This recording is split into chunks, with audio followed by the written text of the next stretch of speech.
Assalamualaikum warahmatullahi wabarakatuh. Selamat pagi. Hari ini kita akan belajar tentang topsis.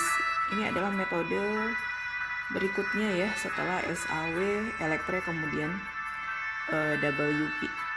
Topsis, teknik for order performance by similarity to ideal solution. Perhatikan di sini bahwa ini juga MADM ya, multi attribute decision making. Nah, metode ini punya prinsip bahwa alternatif yang terpilih harus mempunyai jarak terdekat dari solusi ideal positif dan jarak terpanjang dari solusi ideal negatif menggunakan jarak Euclidean. Jadi penentuan jarak itu menggunakan metode Euclidean ya, jarak terdekat gitu. Oke. Kemudian jadi yang perlu kita garis bawahi di sini apa? Yang pertama, dia akan mempunyai jarak terdekat dari solusi ideal positif, kemudian jarak terpanjang dari solusi ideal negatif. Nah, untuk mencari kedekatan mencari jarak tersebut menggunakan metode Euclidean atau jarak terdekat gitu. Nah, ini ada beberapa tahapan metode topsis. Yang pertama adalah membuat matrik keputusan yang ternormalisasi. Membuat matrik keputusan yang ternormalisasi terbobot, kemudian menentukan matrik solusi ideal positif dan matrik solusi ideal negatif, menentukan jarak antara nilai setiap alternatif dengan matrik solusi ideal positif dan negatif, kemudian menentukan nilai preferensi untuk setiap alternatif. Nanti kita cek di studi kasus bagaimana implementasi dari kalimat tahapan yang ada pada metode topsis ini. Nah, kenapa topsis banyak digunakan? Ada beberapa alasan ya. Yang pertama adalah konsepnya sederhana dan mudah dipahami. Kemudian proses komputasinya sangat efisien sekali dari sisi waktu ya, proses pengolahan komputasinya sangat efisien. Kemudian memiliki kemampuan untuk mengukur kinerjanya itu menggunakan matematika yang sederhana. Jadi itu kenapa alasan topsis banyak dipakai ya, banyak digunakan. Nah, coba kita langsung ke studi kasus saja. Ini studi kasus terdapat pada studi kasus ini terdapat 3 alternatif, yaitu A1, A2, A3. Kemudian ada 5 kriteria, C1, C2, C3, C4 dan C5. Perhatikan di situ di C1 itu kriterianya adalah benefit, C2 benefit ya, disimbolkan dengan tanda plus. Kemudian C3 benefit, ini juga benefit, ini adalah cost. Nah, kemudian kita punya 3 alternatif ya. Kemudian bobot yang digunakan itu adalah sebanyak kriteria ada 5 untuk C1, ini C2 untuk C3, C4 dan C5. Di metode sebelumnya Ibu sudah jelaskan bahwa bagaimana cara mendapatkan bobot ya. Ini menggunakan skala, ini penilaian skala 5 gitu. Oke. Nah, pada tabel ini ya diisi dengan nilai yang sudah ada pada bobot tadi. Jadi alternatif 1 untuk kriteria 1 mempunyai nilai 4, alternatif 1 pada kriteria 2 mempunyai nilai 4, begitu seterusnya. Oke, baik, kita akan coba selesaikan. Nah, langkah yang kedua adalah membuat normalisasi matrik. Normalisasi matrik disimbolkan dengan huruf R.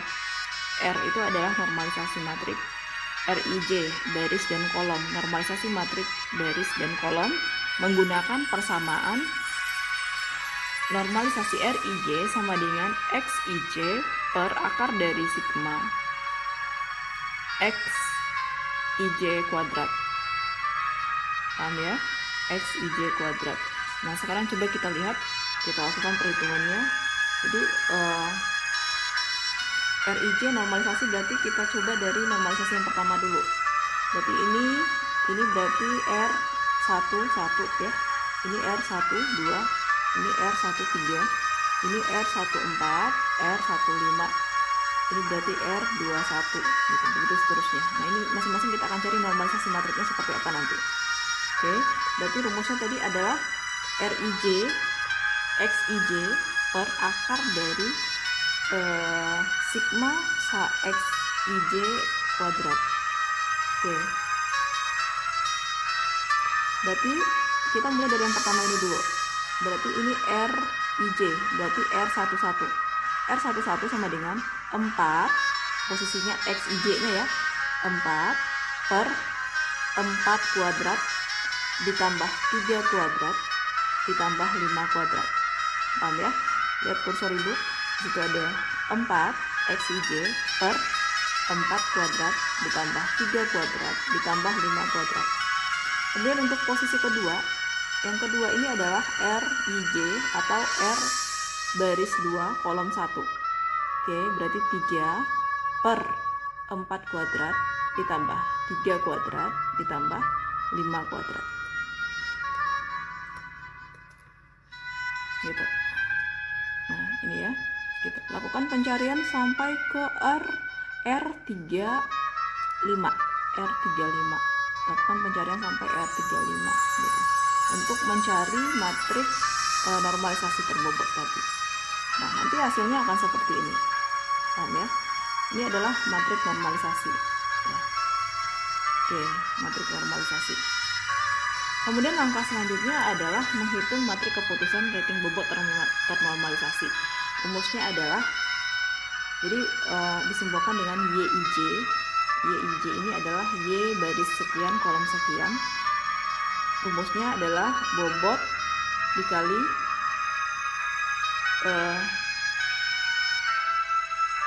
normalisasi tadi gitu. Nah, bobotnya di soal sudah diketahui ya, bobotnya adalah 5, 3, 4, 4, 2 gitu. Oke, baik, kita akan cari matriks normalisasi terbobotnya dengan rumusnya W dikali RIJ. W itu adalah jumlah bobot, kemudian RIJ itu adalah hasil dari ini ya, normalisasi matriks tadi, matriks normalisasi tadi. Oke, jadi kita coba di sini, perhatikan di situ ini dia matriks dikali bobot. R sama dengan W RIJ dikali W gitu. Jadi ini 0,567 dikali 5, 0,423 dikali 5, 0,70 dikali 5. Nanti 0,6, kursor ibu lihat, 0,6 dikali 3, 0,46 dikali 3, kemudian 0,62 dikali 3, begitu seterusnya. Ini dikali 4 ya, begitu seterusnya. Oke, nanti hasilnya adalah matriks bobot ternormalisasi. Nanti hasilnya seperti ini ya, matriks bobot ternormalisasi. Ingat tadi sebelumnya adalah matriks normalisasi ya, kalau ini matriks bobot ternormalisasi. Kemudian baru setelah itu kita tentukan solusi ideal positif dan solusi ideal negatif berdasarkan nilai matriks rating terbobot pada langkah ketiga. Nah, nanti kita perhatikan di situ apakah dia masuk ke dalam kriteria cost atau kriteria benefit gitu. Oke, coba kita lihat di sini. Berarti kita akan mencari dulu solusi ideal positif ditandai dengan YI plus ya. Kemudian solusi ideal negatif ditandai nanti dengan YI minus. Oke, ini kita cari dulu solusi ideal positif ya, solusi ideal positif YI plus dengan ketentuan jika nilainya adalah jika dia benefit maka kita ambil nilai maksimum dari YIJ itu. Tapi kalau misalnya dia itu adalah cost atau biaya maka kita ambil nilai minimumnya. Oke, perhatikan di situ. Berarti kita akan mencari Y itu sebanyak kriterianya. Paham ya? Kriteria kita kan ada 5 ya, maka kita buat di sini Y1 plus, Y2 plus, Y3 plus, Y4 plus, Y5 plus. Kenapa? Karena kita mencari solusi ideal positif dulu. Ingat, ini simbol untuk solusi ideal positif. Paham ya? Solusi ideal positif. Perhatikan di situ. Yang pertama adalah max. Ini max. Yang kelima min. Kenapa min? Karena ia adalah kriteria cost. Coba kita buktikan di soal kita. Ini ya. Berarti kriteria pertama benefit, max semua berarti. Ini minus berarti, atau kriteria biaya.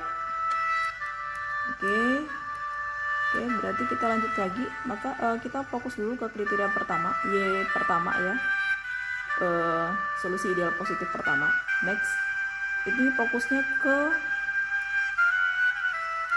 ini ya, ke kolom pertama ini, dari normalisasi bobot tadi, bobot ternormalisasi tadi 2,8, 2,1, 3,5, paham ya, 2,8, 2,1, 3,5.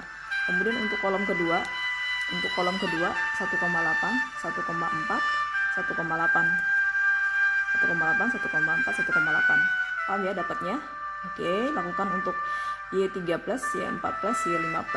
Nah, ini ingat tadi disesuaikan dengan jumlah C-nya berapa. Kemudian kita cari nilai max, nilai maksimum dari 3 angka ini berapa? 3,55. Berarti Y1 plusnya adalah 3,5. Kemudian ini berapa? 1,8 ya, ada 2, berarti pilih satu yang terbesar, 1,8. Kemudian ini 2,9 ya. Kemudian ini juga 2,9. Nah, sekarang karena dia cost di kriteria kelima, karena dia cost atau kriteria biaya, maka dia min di sini. Ambil yang terkecil. Ini adalah 1,2 ya. Yang paling kecil apa? 0,8 ya, karena dia biaya. Sehingga solusi ideal positifnya itu untuk A plusnya itu adalah 3,5. Kemudian 1,8 ada 2,98, 2,91 dan 0,85. Paham ya? Gitu. Oke. Kemudian untuk nilai solusi ideal negatif disimbolkan dengan YI ini ya. YI ini. Dimana ketentuannya jika dia atribut biaya kebalikan dari tadi, maka dia max. Kalau dia atribut keuntungan, maka dia min, kebalikan dari tadi. Oke. Maka ini dibuat juga sebanyak kriteria ya, sebanyak kriteria. Y1 min karena dia adalah benefit, maka dibuat min di sini. Min karena dia cost, maka dia dibuat max di sini. Sama dengan tadi, ini diambil dari kolom-kolom matrik normalisasi bobot tadi, bobot normalisasi tadi ya. Gitu. Cari yang min, berapa min di sini? 2,1. Cari min berapa di sini? 1,8, 1,4, 1,8. Yang paling minimal berapa? 1,4. Ya, begitu seterusnya. Yang Y5 berapa maksimum di sini? 1,27, 1,27, 28 ya, 1,28, 1,28, 0,85. Berapa yang min di sini? 1,27. 1,28 gitu. Sehingga kita dapatkan A minusnya itu adalah 2,12, 1,4, 1,19, 1,94 dan 1,28. Oke, baik, kita masuk ke langkah yang ke-6. Tentukan jarak antara nilai terbobot setiap alternatif dari solusi ideal positif dan solusi ideal negatif ya. Rumusnya adalah DI plus, itu untuk solusi ideal positif. Sigma akar dari sigma YI plus solusi ideal positif tadi dikurang nilai normalisasi bobot ternormalisasi dikuadratkan. Nah, ini untuk solusi ideal positif. Coba kita lihat dulu hasilnya. Nah, ini dia ya. Oke, berarti ini solusi ideal positif itu dilambangkan oleh DI plus, karena alternatif kita 3, maka dia juga 3 nanti, D1, D2 dan D3 gitu. Oke, coba kita lihat di sini, ini adalah solusi ideal positif dikurang matrik normalisasi tadi. Nah, ini sengaja Ibu pindahkan ke sini biar mudah. Ini hasil dari solusi ideal positif yang kita cari tadi. Kemudian ini adalah hasil dari matrik normalisasi terbobot tadi. Paham ya? Coba kita lihat di sini, 3,535. Ini hasil darinya solusi ideal positif dikurang ini ya. Di sini. Kemudian 1,8 solusi ideal positif yang kedua dikurang ini matrik ternormalisasi terbobot tadi. Ini juga seperti itu. 2,9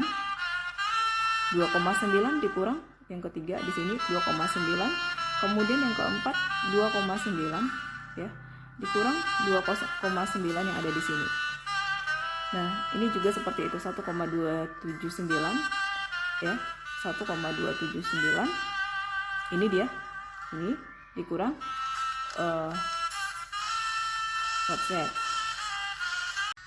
Oke, baik, kita masuk ke tahapan ke-6 untuk mencari solusi ideal positif dan solusi ideal negatif ya.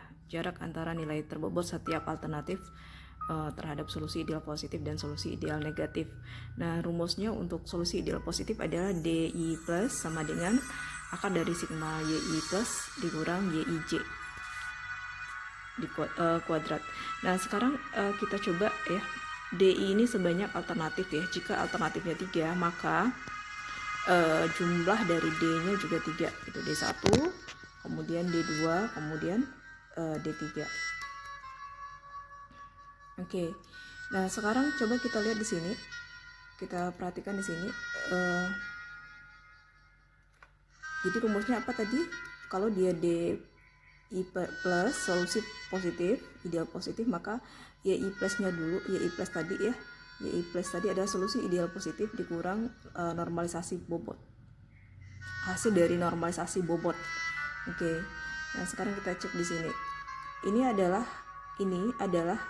hasil dari solusi ideal positif dikurang normalisasi bobot. Oke, ini sengaja ibu kopikan ke sini biar mudah kita lihat perbandingannya. Oke, perhatikan kursornya. Ini adalah solusi ideal positif untuk A plus ya, A plus. Kemudian ini adalah matrik normalisasi bobot tadi, bobot normalisasi ya. Oke, kalau untuk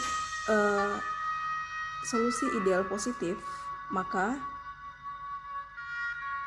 ini solusi ideal positifnya dikurang normalisasi bobot. Berarti ini 3, kursor ibu lihat 3,5355 dikurang 2,825, kemudian 1,87 dikurang 1,87, kemudian 2,9 dikurang 2,9 ini ya, ini kemudian 2,9 dikurang 2,9 lagi, ini posisinya di sini, kemudian ini ya 0,8528 dikurang 1,2792.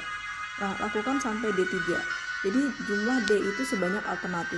Karena kita punya 3 alternatif, maka jumlah D-nya juga 3. Oke, nah sekarang kita sudah dapatkan ya. D1 adalah 0,83, kemudian D2 plus 1,92, kemudian D3 plus 2,04. Nah, selanjutnya kita akan mencari jarak antara nilai terbobot setiap alternatif terhadap solusi ideal negatif. DI min akar dari sigma YIJ dikurang YI kuadrat. Nah, ini perhatikan di sini bahwa kebalik ya dengan DI max tadi gitu. Solusi ideal positif tadi. Kalau solusi ideal positif solusi ideal negatifnya di sini baru dikurang YIJ. Paham ya? Kalau dia minus, maka solusi ideal bobot normalisasinya di sini baru dikurang dengan solusi ideal negatif. Terbalik dia. Oke. Nah, selanjutnya kita lakukan juga pencarian ini dengan rumus D1 ya sama dengan akar dari ini YIJ tadi ya, normalisasi normalisasi bobot tadi dikurang solusi ideal negatif, terbalik dengan maksimal tadi, dengan plus tadi gitu, solusi ideal positif tadi gitu. Jadi kita cari di sini ini ya, ini sengaja ibu kopikan ke sini biar mudah. Ini adalah hasil dari bobot normalisasi, kemudian ini adalah hasil dari solusi ideal negatif. Nah, kemudian kita ini ya 2,8 ini 2,825 dikurang 2,1213 ini 2,825 dikurang ini. Oke, kemudian 1,8 kursor ibu lihat kita kurang di sini 1,4, kemudian nanti 2,9 dikurang 1,19 ya, begitu seterusnya. Nanti kita akan dapatkan bahwa nilai D1-nya untuk solusi ideal negatif itu sebesar 2,2 ya, 2,24. Kemudian ini 2,25 ya, ini 1,27 untuk D2. Kemudian untuk D3 itu adalah 1,5 gitu. Nah, selanjutnya kita akan melakukan langkah terakhir. Namanya adalah nilai preferensi ya. Nilai preferensi untuk setiap alternatif. Preferensi itu disimbolkan oleh VI ya, atau perangkingan. Coba kita perhatikan di sini DI untuk solusi ideal negatif. Solusi untuk solusi ideal negatif. Oke, solusi ideal negatif ini ya.